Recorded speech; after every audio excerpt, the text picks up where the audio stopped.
Hai para penikmat film, kami Beder.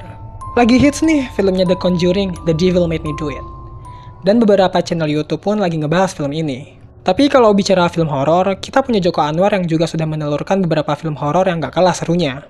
Sebut aja misalnya, salah satu yang cukup booming pada waktu itu, Pengabdi Setan. Tapi kali ini kita nggak akan ngebahas filmnya Joko Anwar ya, maksudnya yang tayang di bioskop, melainkan film pendeknya. Tanpa basa-basi lagi, inilah 3 film pendek horor karya Joko Anwar. 1. Siksa Kubur. Mengangkat kepercayaan sebagian besar masyarakat Indonesia tentang hukuman yang diterima oleh sang ahli kubur atas dosa-dosa yang telah diperbuat. Menceritakan kesaksian seorang anak laki-laki yang melihat bagaimana mendiang ayahnya disiksa di alam kubur. Diawali dengan seorang anak laki-laki di sebuah rumah dengan lantunan ayat-ayat Al-Quran yang tipis terdengar. Ia berjalan ke sebuah meja, menyalakan salah satu dari 2 buah lilin besar yang ada di sana, menggunakan korek api peninggalan sang ayah. Di sana, terletak sebuah koran yang menjadi sumber informasi bahwa sang ayah merupakan seorang pembunuh berantai yang meninggal karena ditembak mati oleh polisi seusai kejahatannya terbongkar. Lalu ia kembali berjalan mendekati sebuah peti mati, di mana sang ayah yang sudah dikafani terbaring di sana lengkap dengan kapas yang menutup hidungnya. Sang anak yang masih polos itu masuk ke dalam dan memeluk jasad sang ayah. Tidak sadar dengan apa yang terjadi selanjutnya, yang ia lihat kemudian hanyalah kegelapan. Hingga sebuah suara terdengar, yang diasumsikan suara tanah yang dihujani ke atas peti. Korek yang ia bawa kemudian memberikannya penglihatan. Saat itu juga, suasana menjadi mencekam dan sang anak mulai gelisah. Berdua dengan sebuah mayat di dalam peti yang hanya diterangi cahaya api. Di sana, ia mematikan dan menghidupkan korek api berkali-kali hanya untuk menemukan sang jasad, membuka dan menutup matanya setiap kali cahaya kembali menyala. Ia menyalakan korek untuk yang kesekian kalinya. Kali ini, sang ayah mengangkat kepalanya, menghadap sang anak dengan mulut dan mata terbuka. Sambil tersengal-sengal seperti kesakitan dan kehabisan napas. Tiba-tiba, sebuah tangan dengan kuku-kuku yang tajam muncul menangkap kepala dan menarik jasad sang ayah masuk ke sebuah kegelapan yang lebih dalam. Di dalam kegelapan itu, ia mendengar suara teriakan dan siksaan. Rasa rindu yang ia rasakan tadi kini berubah menjadi ketakutan. Ia pun bergerak maju mendekati kegelapan tersebut. Melihat nyala api yang terang di sana, ia pun mematikan koreknya untuk terakhir kali, lalu kembali ke tempat semula. Lubang kegelapan kehilangan terangnya, bersamaan dengan suara teriakan. Sesaat kemudian, jasad sang ayah yang sudah kotor dengan bercak darah dan muka gosong, meluncur cepat dari arah sana. Dan dari arah yang sama, muncul sebuah wajah merah mengintip dengan tatapan garang. Lalu menghilang, meninggalkan sang anak dan jasad ayahnya dalam kegelapan. Kemudian sebuah telapak tangan menyentuh pundak anak itu dari belakang, yang sesaat itu juga memperlihatkan sebuah wajah keriput tanpa mata.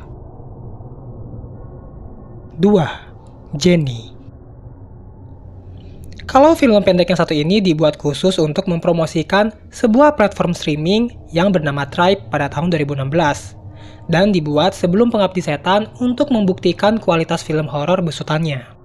Menceritakan seorang pengasuh yang ditantang oleh sang anak majikan untuk melakukan sebuah mitos horor yang ia dapat dari sebuah film.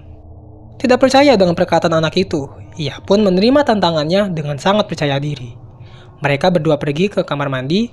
Jenny sang pengasuh berdiri di depan sebuah cermin dan akan memanggil sebuah nama sebanyak 5 kali dari seseorang yang sudah meninggal. Melihat keberanian Jenny tidak luntur sedikit pun, sang anak menantangnya untuk menyebutkan sebuah nama orang yang jahat semasa hidupnya. Kemudian, Jenny memanggil nama mantan kekasih yang ia anggap dulunya sebagai orang yang jahat. Putra. Belum sampai yang kelima, sang anak sudah meminta untuk tidur. Jenny pun meninggalkan tantangan itu dan langsung mengantarnya ke kamar. Sesudah menidurkan sang anak, Jenny kembali ke kamar mandi untuk kumur-kumur. Ia hendak melangkah keluar kamar mandi, namun langkahnya terhenti karena rasa penasarannya terhadap tantangan tadi. Lalu, Jenny kembali memanggil nama Putra. Kali ini, ia berhasil menyebutkan namanya sebanyak 5 kali, dan adegan klasik film horor pun terjadi. Lampu di kamar mandi itu mati dan hidup berkali-kali. Untungnya, Jenny tidak melihat penampakan apapun, dan ia melangkahkan kakinya keluar menuju kulkas untuk mengambil air minum. Lalu melanjutkan langkahnya ke ruang tamu untuk beristirahat. Merasa ngantuk, ia pun tertidur. Namun tak lama waktu berselang, sebuah suara yang sangat dalam memanggil namanya. Jenny. Berkali-kali nama itu dipanggil. Suara itu membangunkan Jenny. Ia melayangkan pandangannya ke arah tangga, dan betapa terkejutnya ia melihat sosok pocong yang kotor dengan lumuran tanah.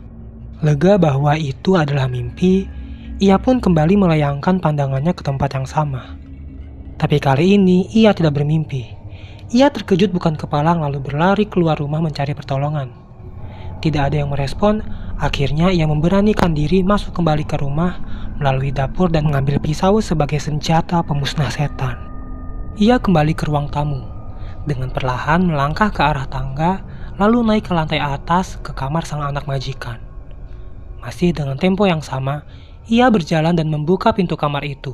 Dan betapa terkejutnya, yang ia lihat adalah sesosok pocong berbaring tepat di sebelah sang anak. Kali ini, pocong itu mengangkat kepala menghadap Jenny. Amarahnya meluap dari rasa muak akan rasa takut yang terus-menerus ia rasakan. Dan dengan kekuatan penuh ia menyerang hantu itu. Dengan benda pusaka yang ia temukan di dapur, ia pun menusukkan pisau itu berkali-kali ke tubuh pocong itu.